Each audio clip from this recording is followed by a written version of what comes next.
Welcome to the banks of the Mohawk River 1636. Mist curls over the water, fires flicker in longhouses, and a young scout reads the land like a living map. Who truly holds power in this hidden confederacy? Before we begin, comment below. If you were in his canoe, which path would you take? October 1636. On the banks of the Mohawk River, near what is now upstate New York, a damp morning fog clings to the dense forest curling around the canoes moored along the muddy shore. The air smells of wet earth and smoke from distant hearth fires. Women move swiftly, carrying bundles of maize, their moccasins whispering against the packed earth. Men check bows, stir fires, and signal across the river with quiet drumbeats that rattle through the trees. Above the first light catches the carved wooden figures standing sentinel at longhouses' faces, etched with centuries of stories. And yet tension coils in the air. Traders from distant settlements approach, and whispers of new alliances stir uncertainty along the council grounds. History is about to be rewritten here. Borders will shift, allegiances tested, and the world will remember these days as the quiet before change. Where are we exactly? What beliefs guide those who gather here, and what forces loom on the horizon ready to test them? By 1636, the forests and rivers of the Mohawk Valley had already become a corridor of change, not always visible but deeply felt. The Iroquois Confederacy, the Haudenosaunee, held sway over a vast stretch of land. Their longhouses clustered along riverbanks, their birch bark canoes cutting silently through the morning mist.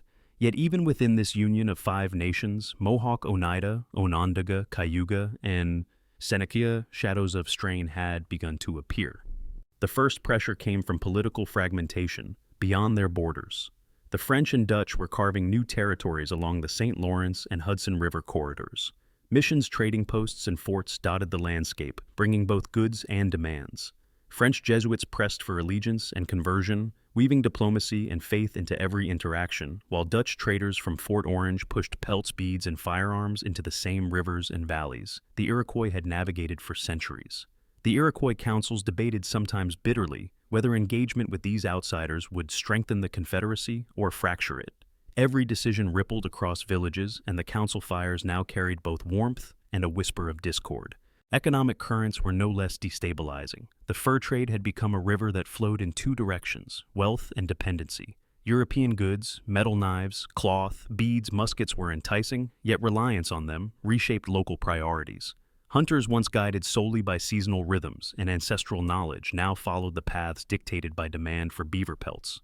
Rivers that had been neutral spaces became contested lines of commerce. A Mohawk family could prosper today and be threatened tomorrow if a neighboring nation controlled a strategic trading route. The economic map was shifting as fast as the political one, and the Confederacy's delicate balance had to adjust to survive. Beyond politics and commerce, the social fabric of the Iroquois was under stress. Epidemics, often unseen at first, moved quietly along river currents, carried by European visitors or neighboring tribes already in contact with them. Smallpox, measles, and influenza would occasionally flare, stripping villages of elders, hunters, and children in a single season. Losses were measured not just in numbers, but in knowledge. Oral histories disrupted, rituals paused, and community memory left incomplete.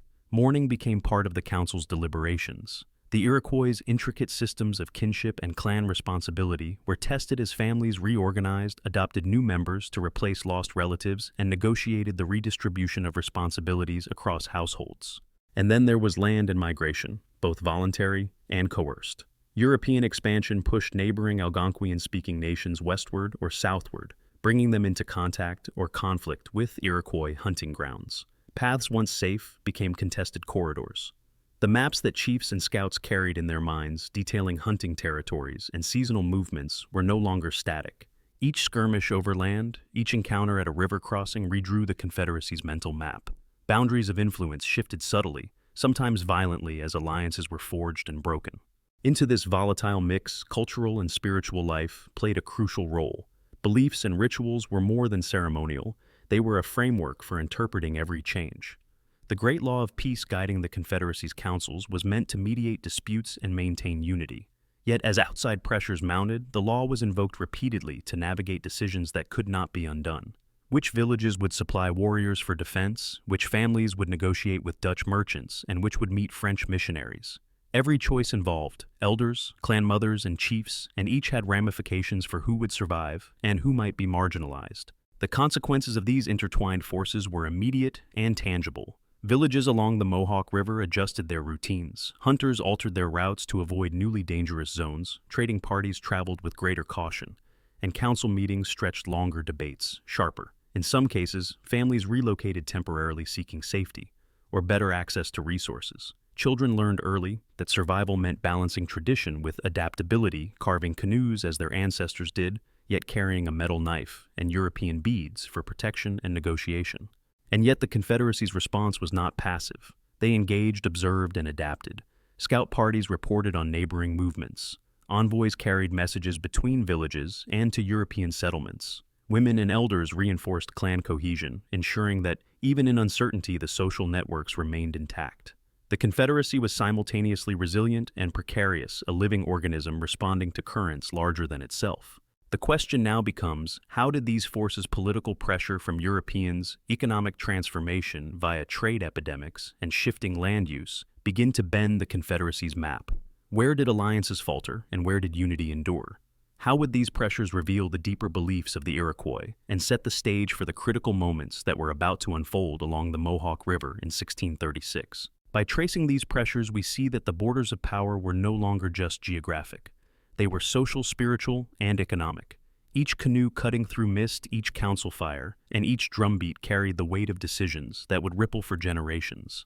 The map was fracturing subtly, yet inexorably, an unseen tension ready to erupt, exposing the Iroquois' beliefs and the fragility of even the most enduring alliances. Among the longhouses and winding rivers of the Mohawk Valley, one figure emerged from the morning mist, a young scout named Ononqua. He was not a chief nor a sachem, but his role was pivotal eyes and ears of the Confederacy, moving unseen between villages, reading the land, the rivers, and the whispers of outsiders. Born in 1615 to the Wolf clan, Ononqua had grown under the guidance of his mother, a respected clan elder who taught him the language of signs, the ways of the forest, and the stories of the ancestors. By 21, he already carried the weight of responsibility that many elders might envy. Ononqua's adolescence had been shaped by both tradition and the currents of change. When he was 12, he had accompanied his uncle on a journey along the Mohawk River to meet Dutch traders. The encounter left a lasting impression. Beads and knives, iron tools gleaming in the sun, and the subtle threats woven into polite conversation. That day, Ononqua learned that survival was not only about strength or skill, but about perception, timing, and judgment.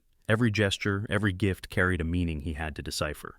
The Wolf clan had tasked him with observing the movements of neighboring nations, noting the arrival of missionaries, and understanding the flow of goods along the rivers. A birch bark map crudely drawn with charcoal and ochre hung from his shoulder in a leather pouch worn from years of use.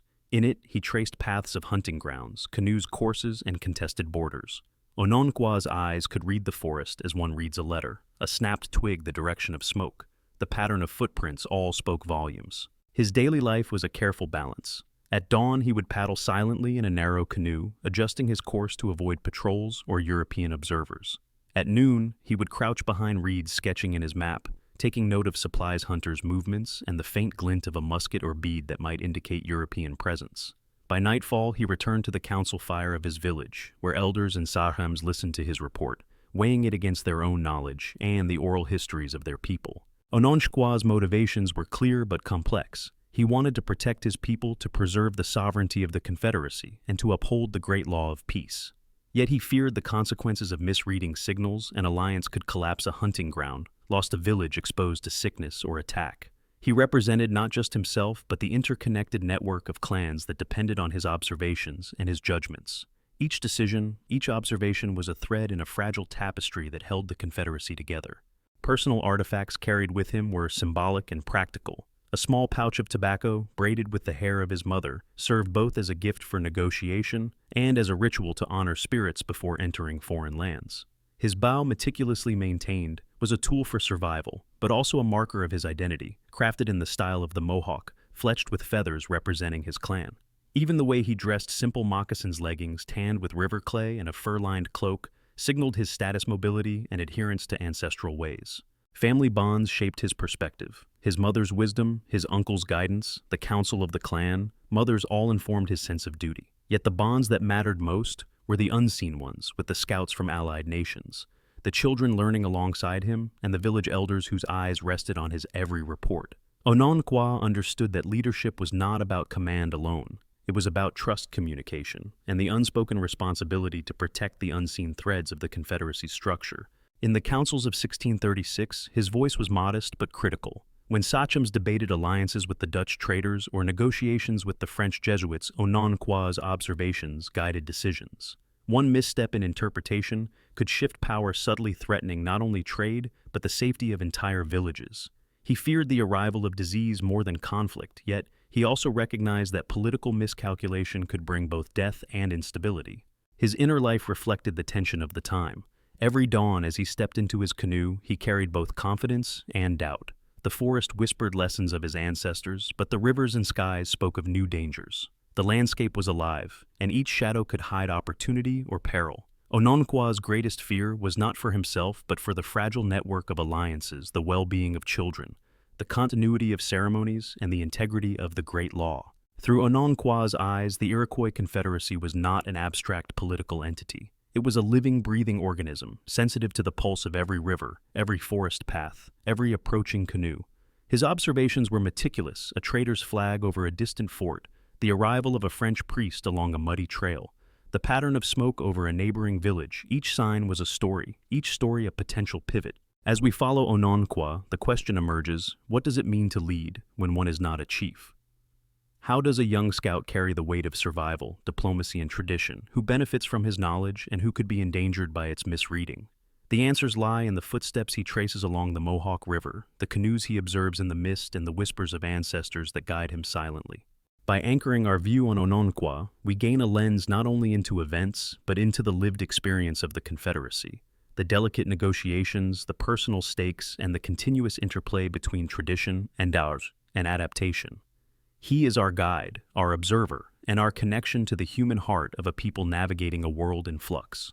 Late autumn 1636. Along the northern banks of the Mohawk River, the mist still clinging to the trees, a single canoe appeared from the bend upstream. Its arrival was quiet at first, a shadow slipping between reeds, but the news it carried would ripple like a stone tossed into a still pond. Dutch traders claiming permission from distant forts were pressing further into Iroquois hunting territories. They brought not only beads and metal tools, but letters asserting control over the land backed by promises of armed support.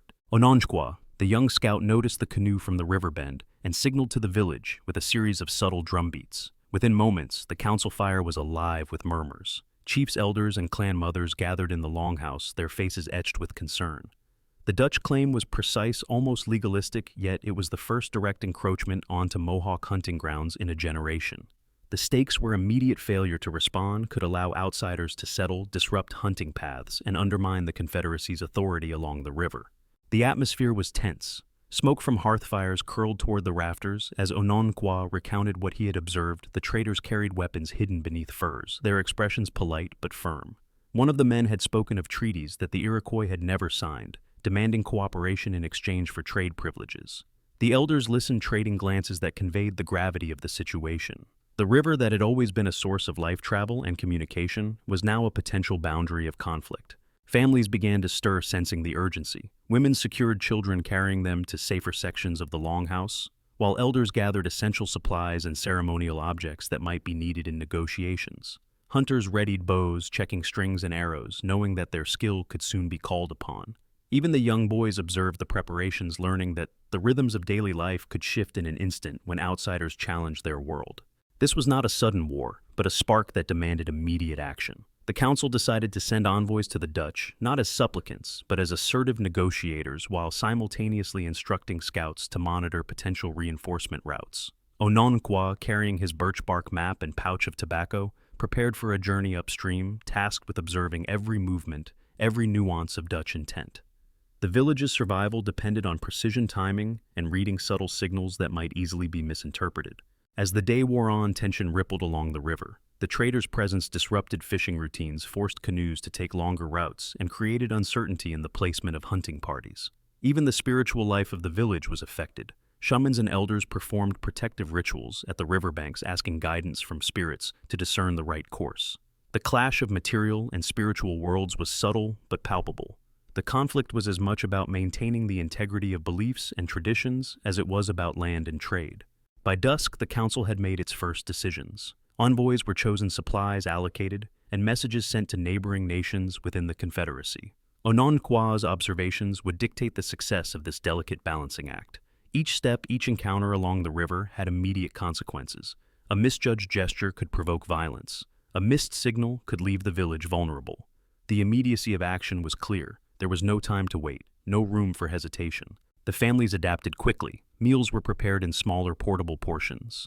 Children were instructed on how to respond if scouts returned with urgent news.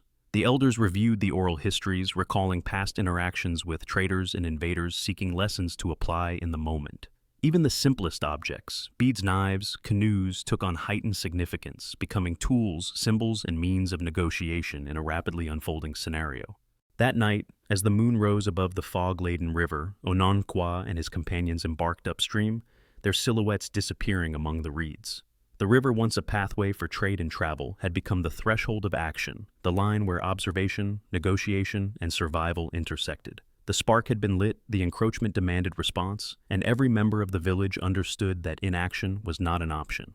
By the end of the first week, ripples of this event reached neighboring villages. Hunters adjusted their routes, ceremonial preparations shifted, and councils convened to discuss potential alliances or reinforcements.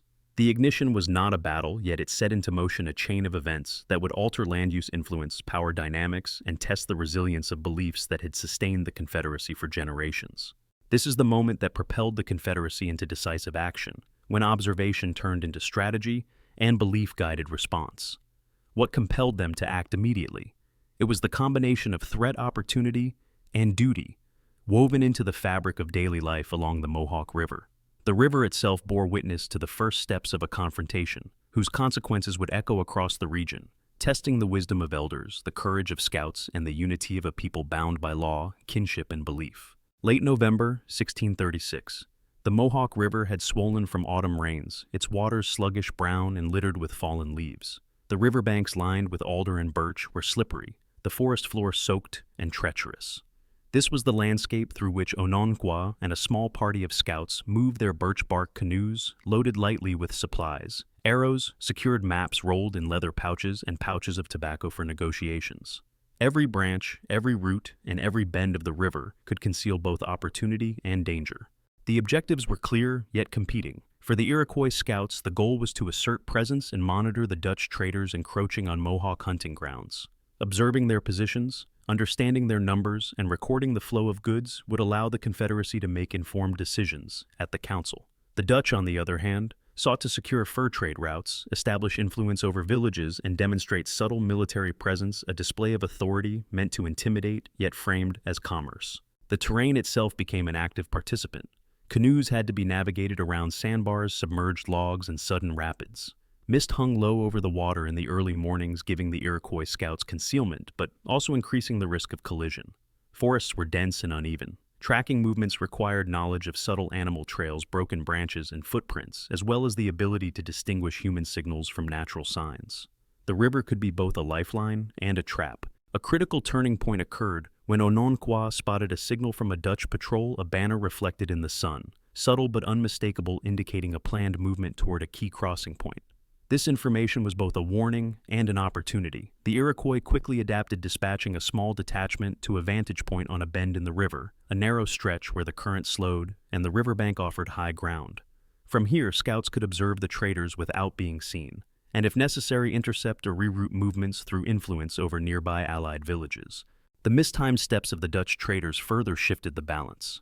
Their canoe formation, intended for speed, left gaps between vessels. Ononqua, noting the spacing and timing, sent smoke signals upstream to alert the council in the village. The signal was subtle, a curling wisp of pale smoke rising from a sheltered clearing, but the response was immediate. A group of hunters and scouts moved to prepare the high ground, positioning themselves to block potential supply lines and to assert territorial authority. Weather conditions amplified the drama. A sudden rain shower made the riverbank muddy and slippery. The Dutch traders, unfamiliar with the terrain, struggled to maintain their formation, their pace slowed and their footing compromised. Meanwhile, the Iroquois scouts moved lightly, using poles to push against the shallows, and mud, keeping balance and maintaining observation. Every natural element, river current, mud, overhanging branches, rain, became a tactical factor, influencing who could move quickly, who was exposed, and who could observe undetected. By mid-afternoon, the moment of choice arrived. The Dutch traders had reached a fork in the river. One route offered a shallow but faster passage. the other deeper, but bordered by a forested bank where scouts could observe without being seen. Ononokwa, interpreting patterns of movement and reading subtle signs of fatigue among the traders, advised the council to stage a visible presence along the forested bank. Villagers gathered, making noise without direct engagement. Fires crackled, banners of clan colors were subtly displayed, and the scent of tobacco smoke drifted across the water. The display was calculated neither hostile nor submissive. It was a show of controlled strength. The result was immediate. The Dutch traders hesitated at the fork, conferring among themselves, delaying their progress by hours. This pause allowed Iroquois messengers to communicate downstream with allied villages, ensuring that any further movements could be anticipated, and if necessary obstructed.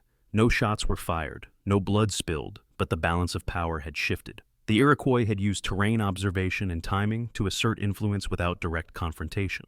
Even the smallest items mattered. Arrows packed lightly remained accessible. Pouches of tobacco were ready for diplomatic exchange. Birch bark maps recorded every twist of the river, the location of trees felled for signaling, and footprints along the banks. These objects, ordinary in daily life, became instruments of strategy in the unfolding encounter. Each careful placement and movement carried immediate consequences. A misstep could reveal positions, a misread signal could allow the traders to bypass observation, a dropped bundle could compromise secrecy. By nightfall, Ononokwa returned to the council, his report detailed and precise. The village had retained control over the river corridor, the Dutch had adjusted their plans, and the Confederacy had reinforced its understanding of local terrain and external intentions. Families could resume limited daily routines, hunters adjusted routes, and ceremonial preparations continued. But the day had shown that the river, the forest, and even the weather could reshape power instantly. This set piece revealed a critical lesson: history unfolds not only through direct conflict, but through observation, knowledge of terrain, and the ability to act decisively at the right moment. The Iroquois Confederacy, through scouts like Ononokwa, demonstrated that subtlety, timing, and mastery of the land could create leverage as potent as force of arms. The terrain, the weather, and the smallest details of preparation, every factor interacted to determine outcomes in ways both immediate and enduring. By the end of this first campaign, the balance had shifted. The Dutch traders respected, if temporarily, the authority of the Mohawk scouts. The riverbanks had been mapped and observed in real time, and the Confederacy had learned how to convert information into influence. No major confrontation was necessary, yet the consequences were tangible: strategic control, awareness of enemy intentions, and a demonstration that the Confederacy could act decisively even in the absence of open conflict. The question now emerges: which elements on the ground, muddy banks, overhanging branches, river bends, subtle signals truly determine the course of events? In this case, every detail mattered. And as winter approached, each scout, hunter, and family member carried a renewed understanding: survival and power were inseparable from knowledge of the land and timing of action. December 1636. The forest was quiet, the river partially frozen, and the village of the Mohawk clan still processing the events of the river encounter with the Dutch traders. Ononokwa's observations had reached the council, yet beyond the riverbank, the written world told a different story. A dispatch sent to the Dutch West India Company from Fort Orange claimed that the traders had been welcomed amicably, that the Mohawk had graciously received them, and that negotiations proceeded without tension. According to the official report, the traders' passage was smooth, unchallenged, and the local population appeared cooperative, even eager to participate in trade. The language was formal, measured, almost polished, a typical document intended for distant investors and officials. Words like cordial reception, mutual benefit, and orderly passage masked the reality on the ground. In these pages, the river was merely a route, the canoes floating peacefully, and the village a backdrop for commerce. The letter emphasized efficiency and profit, leaving out the nuanced calculations of the Mohawk scouts, the subtle positioning along the riverbank, and the tense council deliberations that had ensured the traders would not gain undue advantage. Meanwhile, Ononokwa's own journal, recorded in birch bark ink and carried with him in a small leather pouch, painted a contrasting picture. The Dutch had approached with polite smiles but unmistakable authority, their musket barrels hidden yet visible enough to unsettle even experienced hunters. Scouts observed the traders hesitating at the river fork, unsure of which route to take, while the Iroquois positioned themselves silently along the bends, signaling with smoke and light drumbeats. Ononokwa noted the fear and anticipation among families, the mothers securing children, hunters checking weapons, the elders murmuring prayers for guidance. What the Dutch report called cordial Ononokwa described as calculated tension, vigilance, and subtle assertion of control over territory. The differences are stark. The Dutch saw a smooth negotiation, a peaceful passage, a cooperative population. Ononqua's account shows a delicate standoff where perception, terrain, and timing were leveraged to preserve authority and prevent unwanted settlement. The truth lies somewhere in between. Yet it is clear that each account reflects priorities and perspective. The Dutch report emphasizes order, profit, and diplomatic politeness because its audience valued those things. It omits the invisible efforts, the silent signals, the tension felt by villagers, and the unseen influence of the scouts. Ononqua's journal conversely highlights the lived experience, the human stakes, and the spiritual dimension of action because survival and belief guided his observations. This contrast reveals a broader question about historical narrative: who defines the record? What is considered important enough to transmit, and whose perspective shapes memory? For the Iroquois, action, observation, and adaptation were central. What happened in a moment of tension mattered more than the courteous words exchanged. For the Dutch, words and appearances mattered: documented order, ensured reputations, trade agreements, and legitimacy in the eyes of distant superiors. The implications were immediate. Decisions made based on Dutch reports alone could have led to misunderstanding and miscalculation. A council relying solely on the official letter might underestimate the vigilance of the Mohawk, overlook potential threats, or misjudge the trader's intentions. Ononqua's careful record ensured that future planning, alliance negotiations, and territorial defense were grounded in lived reality rather than sanitized narratives. Moreover, the discrepancy illustrates the role of bias and audience in documentation. Each source filtered events through its priorities. European officials filtered for legality, trade efficiency, and diplomacy. Ononquah filtered for survival, clan cohesion, and spiritual adherence. The same encounter, the same river bend, produced two parallel truths, each compelling in its own frame. Families along the river would feel the consequences of these conflicting accounts. Traders unaware of the Iroquois vigilance might venture further in future seasons, expecting cooperation without caution, while scouts and hunters continued to monitor, intercept, and signal with precision. Rituals were performed not for show, but for clarity and protection. Each smoke signal, drumbeat, and prayer now carrying a dual significance: practical guidance and spiritual safeguarding. This episode underscores the fragility of historical memory. The Dutch dispatch remains in archives, a polished testimony that shapes textbooks and distant perceptions. Ononqua's journal, tucked away in leather and bark, survives in oral memory, passed down through elders, providing a counterpoint to official narratives. For the modern observer, the tension between these accounts invites reflection. What constitutes fact? What is filtered by culture? And what remains hidden in the spaces between letters and signals, maps and canoes? In the end, the collision of voices is not about deception, but about perspective. It is about understanding that history is layered, that human experience, the fear, vigilance, decisions made under uncertainty, cannot always be distilled into formal reports. And it is here in this tension that the Iroquois Confederacy's beliefs and strategies become visible, measured, adaptable, and deeply connected to land, kin, and ancestral wisdom. The question remains for us: where does the truth lie between these accounts, and why do they differ? Is it the intention of the observer, the priorities of the audience, or the nature of the encounter itself that shapes the record? In observing these differences, we gain insight not just into a single river encounter, but into the broader dynamics of 1636, how perception, power, and belief intersect to produce the history we inherit. Late December 1636, the frost had begun to stiffen the riverbanks, and a light snow dusted the canoes moored along the Mohawk.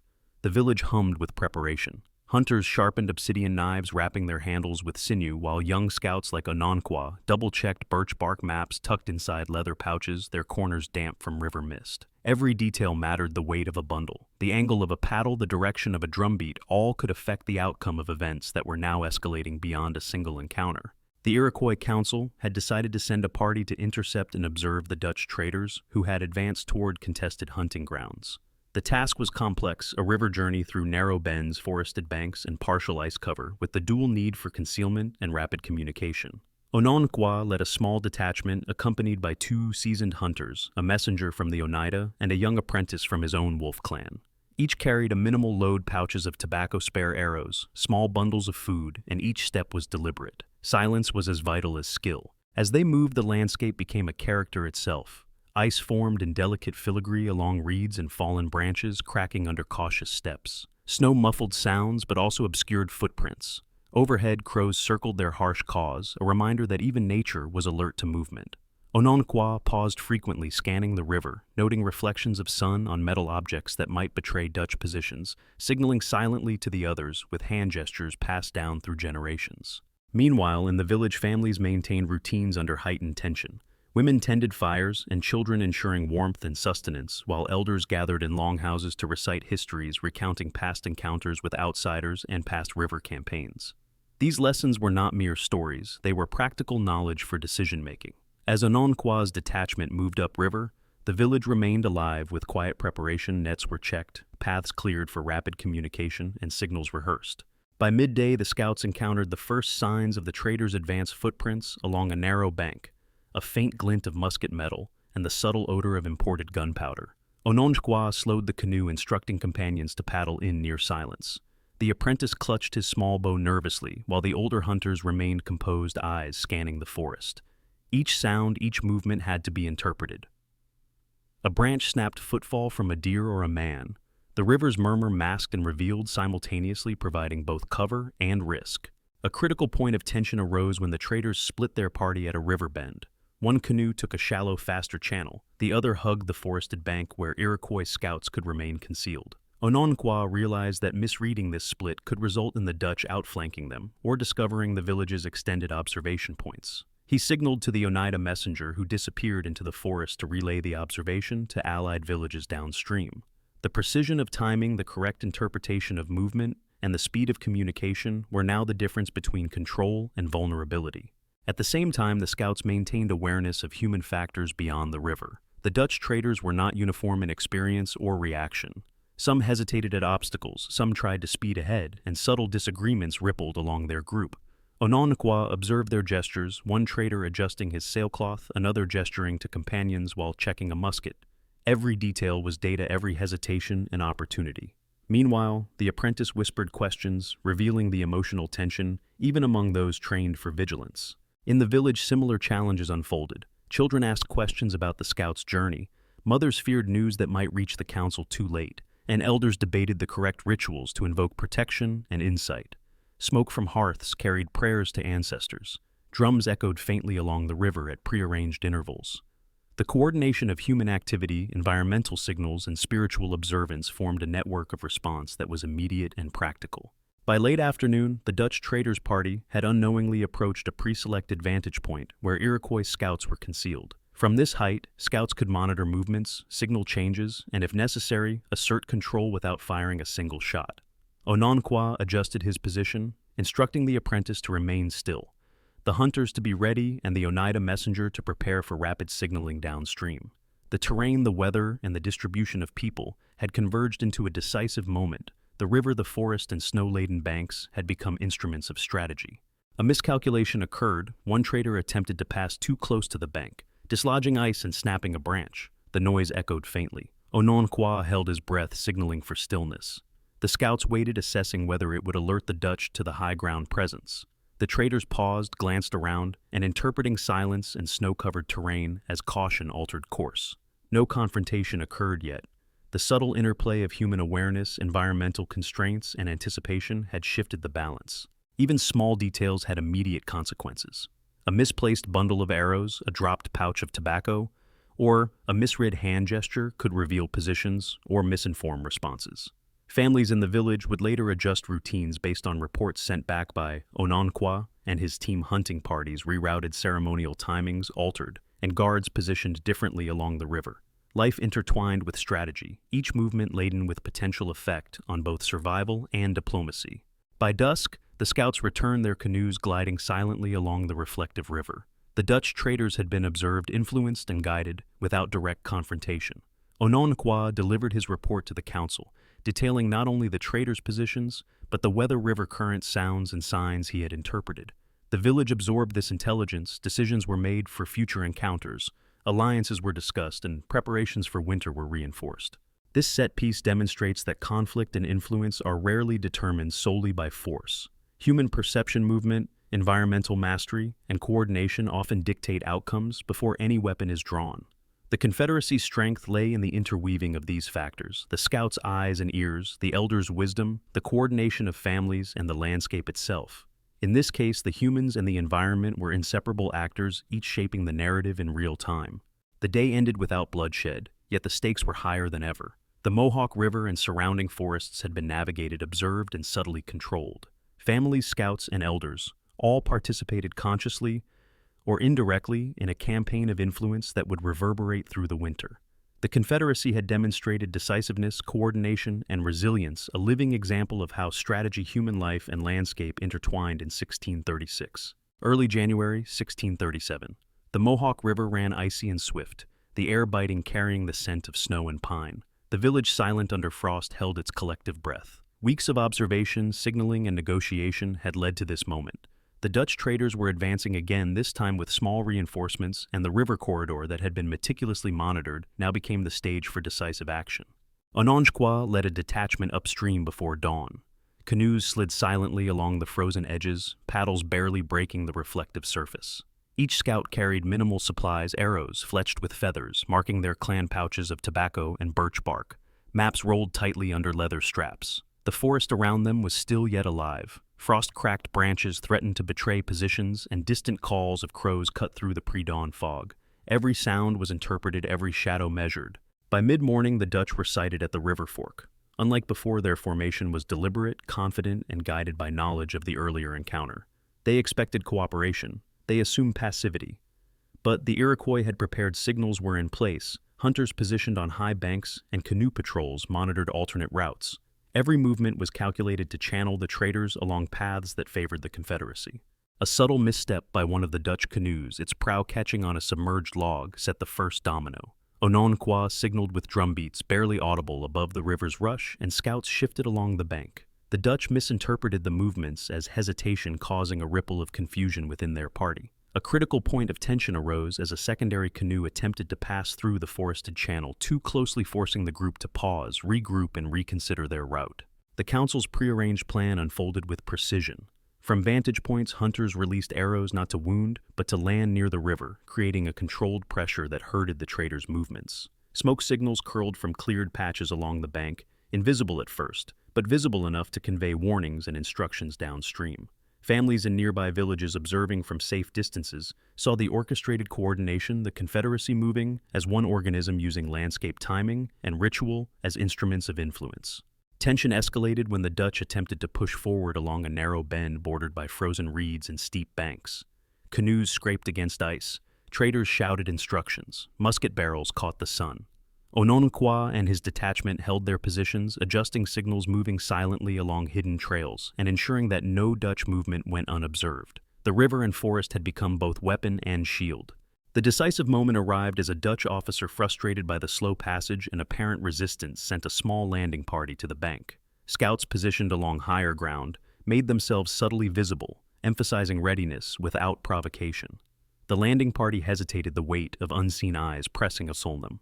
The pause lasted long enough for messages to travel downstream, for additional allies to prepare, and for the Dutch to realize that the Mohawk controlled the corridor not through open battle but through strategy, observation, and intimate knowledge of the terrain. By late afternoon, the Dutch retreated from the contested bend, rerouting along a less advantageous channel. They carried their trade goods, yet the message was clear. The river and surrounding lands were monitored, and any further encroachment would meet coordinated response.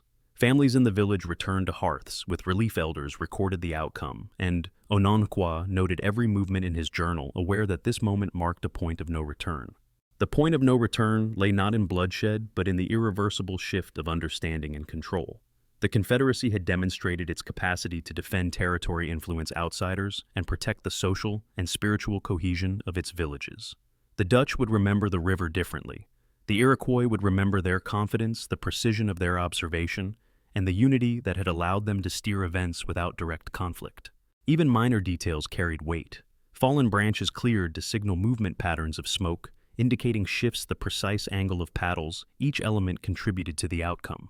Every canoe, every footstep, every subtle gesture in the forest had combined to reshape the balance of power along this stretch of the Mohawk River. By sunset, the river lay quiet, partially frozen, reflecting the longhouses in the fading light. The traders had gone. The village remained intact. Yet the landscape had changed. Mental maps were updated, alliances reinforced, and a shared understanding of vigilance and strategy had solidified. The council recognized that what had transpired could not be undone. The Confederacy had asserted authority, and the lesson was etched into memory and ritual. This was the moment when history pivoted. The documents from Fort Orange would never fully capture the tension, the coordination, or the human stakes. The Iroquois record oral observed lived held the truth that careful observation, intimate knowledge of land, and disciplined response could prevent conflict from escalating while securing power and survival. The page would turn, the journal entries end, but the consequences would ripple forward into spring hunts, future encounters, and the enduring strategies of the Confederacy.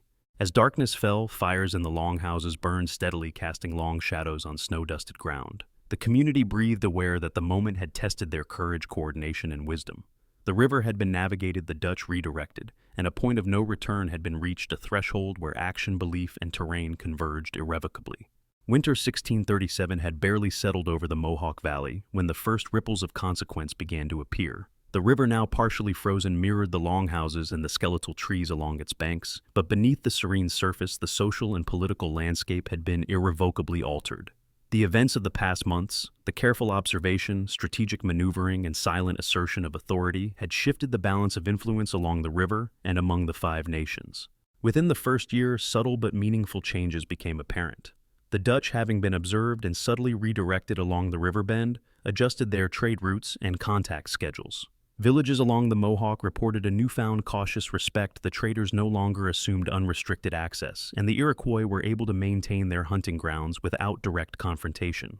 Ononqua's dispatches, conveyed orally and in careful sketches on birch bark, informed allied villages downstream. Families reorganized routines to account for this new rhythm of vigilance. Hunters adjusted seasonal routes. Mothers ensured children learned early the markers of safety and danger along the river, and elders updated oral histories to include lessons from the confrontation. The Confederacy's authority, though unspoken in distant letters, was subtly reinforced. By 1640, 5 years after the initial tension, the consequences had grown more structural. Certain villages, especially along contested corridors, had begun relocating temporarily to maintain access to critical resources and align with safer routes of travel. These moves were deliberate, not a forced removal, but strategic repositioning to reinforce collective security. The Council codified these adjustments, integrating them into decisions about hunting territories, trade partnerships, and communication networks. Canoe routes, long used for both subsistence and diplomacy, became channels of controlled influence, each monitored and managed to reinforce the Confederacy's cohesion. At the same time, alliances with neighboring nations subtly shifted. The Oneida and Onondaga, observing the Mohawks' successful management of the river corridor, adjusted their own patrols and diplomatic overtures. Messages carried by runners and signaled through smoke communicated a clear lesson: knowledge of terrain, precision in observation, and disciplined action could redefine influence without open warfare. In some cases, smaller bands within the Confederacy negotiated localized agreements with European traders, leveraging the strategic outcomes of the Mohawk encounter to secure favorable trade terms while safeguarding lands. Longer-term effects, 20 years on, became visible not just in maps or trade logs, but in the social and political architecture of the Confederacy. The councils incorporated lessons learned from 1636 to 1637 into decision-making protocols. Scouts were trained to interpret subtle environmental and human signals. Village movements were pre-planned to allow coordinated responses, and oral traditions were augmented to emphasize vigilance, strategy, and adaptability. The river corridors, once largely open and contested, had become predictable pathways where the Confederacy could anticipate European presence and assert influence quietly but decisively. Even naming and territorial recognition shifted. Certain areas along the river, previously known only by local markers, began to be identified consistently in oral and visual records for purposes of jurisdiction and patrol. These designations were not formalized in European terms, yet they represented a new mental map for internal governance and interclan coordination. Villages previously on the periphery of political influence gained strategic significance, while others took on protective roles, ensuring the Confederacy maintained cohesion across distance and challenging terrain. The impact on families and individuals was tangible. Children learned new routes, scouting skills, and observation techniques as part of their education, ensuring continuity of the Confederacy's strategic knowledge. Women coordinated resource management, preparing food and supplies along newly established paths for travelers and hunters, while elders maintained the oral record of events. Individuals like Ononqua became part of living history, their actions setting precedents for responsibility, vigilance, and the integration of belief, land, and politics. The Dutch and other traders, meanwhile, adapted to this invisible but palpable network. They no longer assumed that rivers were neutral. Interactions now required negotiation, observation, and subtle diplomacy.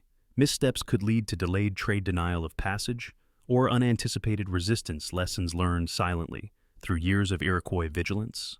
The Confederacy's authority had been reinforced not through conflict, but through skillful engagement with environment, information, and community cohesion.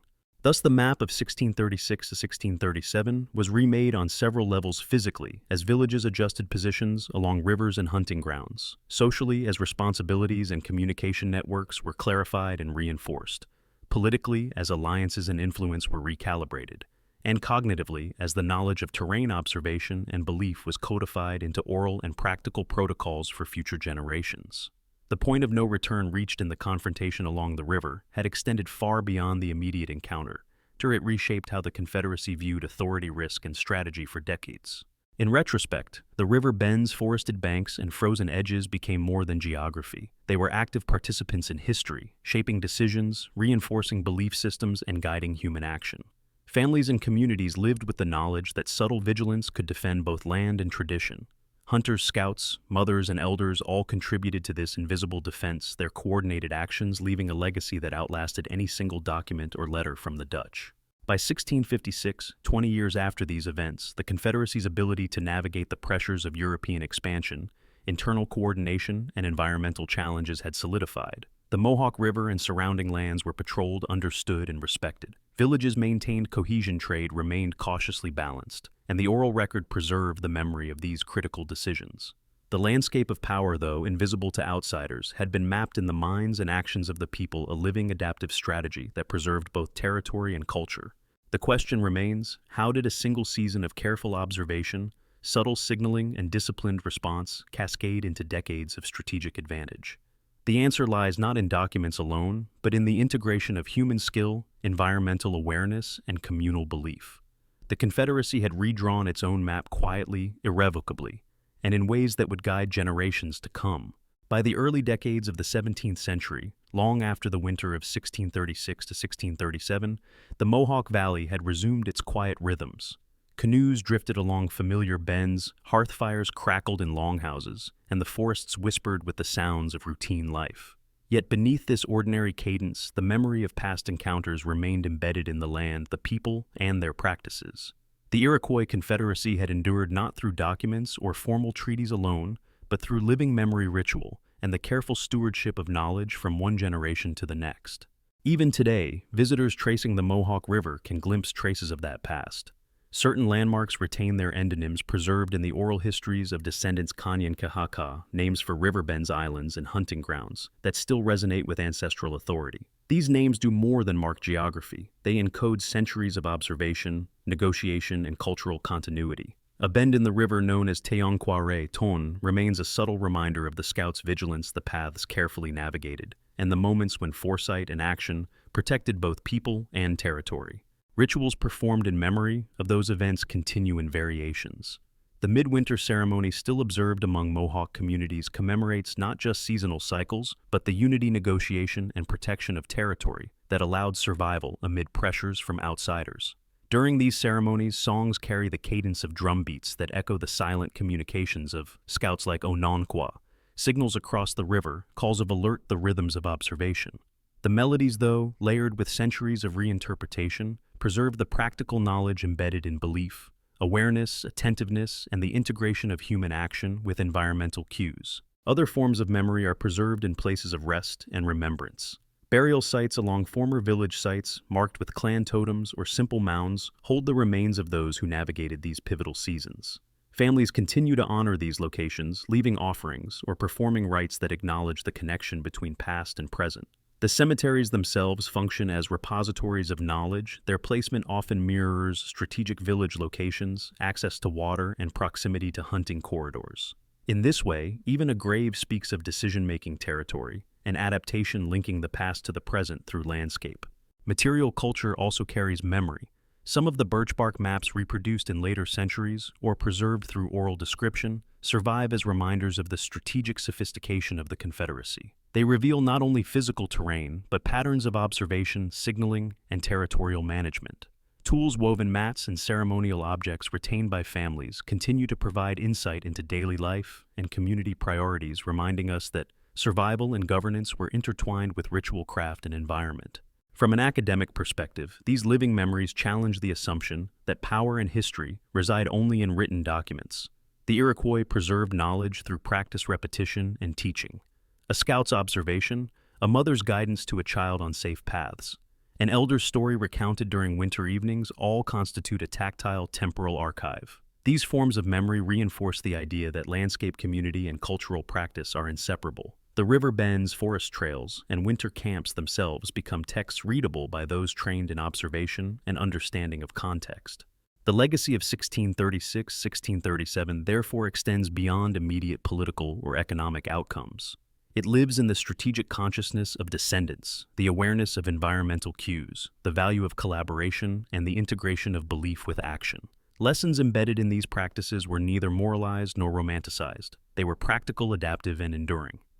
They offer insight into how communities can navigate pressures, balance competing priorities, and maintain cohesion over generations. Modern scholars examining these events are often struck by the continuity of local knowledge. Whereas European documents emphasize diplomacy and trade, the Iroquois records oral, practical, ritualized, highlighted vigilance, environmental literacy, and social coordination. This duality reveals that history can be multi-layered, one lens capturing formal interaction, the other capturing lived experience. For the Iroquois, both perspectives inform community decisions and shape survival strategies.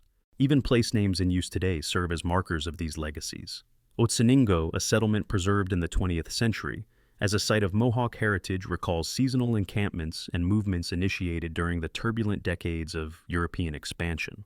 Visitors, scholars, and community members who walk these sites encounter not only physical traces, but also layers of memory encoded in topography, oral history, and ceremonial practice.